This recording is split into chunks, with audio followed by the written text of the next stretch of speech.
एक शासन और विधि का पावन विधान। आज 14 जनवरी का ऐतिहासिक दिन है और पूरे भारत के संवैधानिक और सामाजिक ढांचे में एक नई ऊर्जा महसूस की जा रही है, जो हमारे साझा नागरिक मूल्यों को और भी सुदृढ़ बनाती है। अगर आप भी देश के कानून और अपनी जड़ों का सम्मान करते हैं, तो वीडियो को अभी लाइक करें और कमेंट में जय हिंद लिखिए।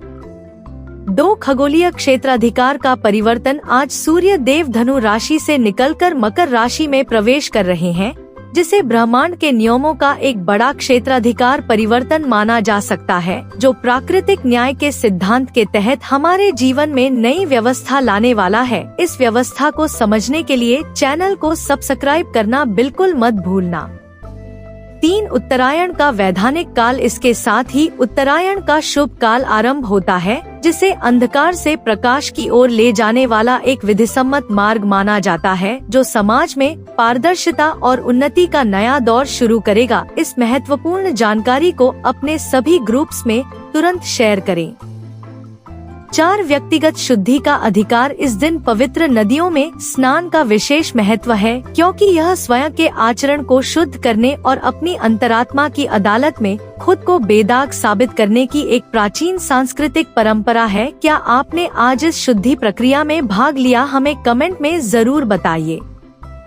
5 नकारात्मकता का न्यायिक उन्मूलन। ऐसी मान्यता है कि आज के स्नान से मन और समाज की सारी बुराइयां और नकारात्मकता विलोपित हो जाती है, जिससे एक अपराध मुक्त और शांतिपूर्ण समाज की स्थापना का मार्ग प्रशस्त होता है। इस न्यायोचित विचार पर एक लाइक तो बनता है दोस्तों।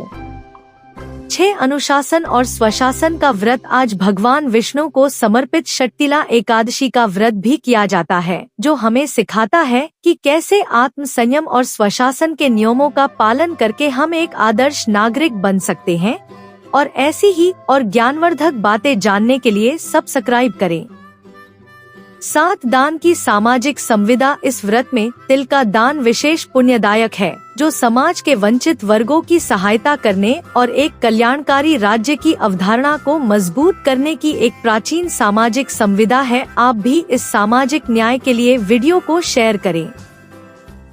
8 संसाधनों का संतुलित वितरण। दान और सेवा के माध्यम से समाज में संसाधनों का न्याय संगत वितरण सुनिश्चित होता है, जिससे लोक प्रशासन में संतुलन और सामूहिक सुख की वृद्धि होती है। अगर आप भी सामाजिक सुरक्षा और समानता में विश्वास रखते हैं, तो कमेंट में अपनी राय जरूर दें।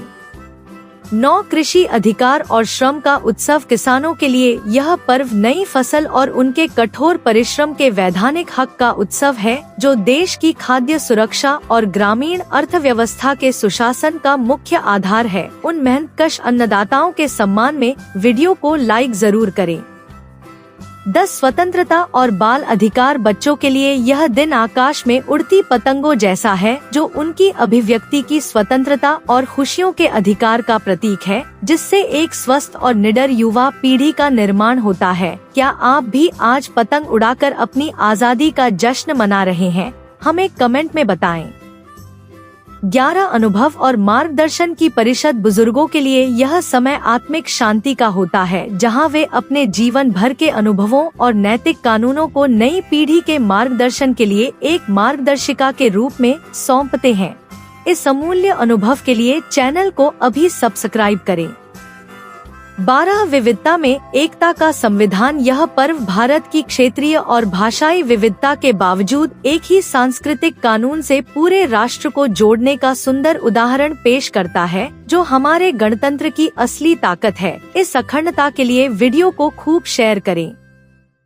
13 सांस्कृतिक विरासत का संरक्षण। ऐसी परंपराएं पीढ़ियों से हमारे सामाजिक जीवन में सकारात्मक ऊर्जा भरती आ रही हैं और हमारे देश की सांस्कृतिक विरासत और मौलिक अधिकारों को सुरक्षित रखने का काम करती है।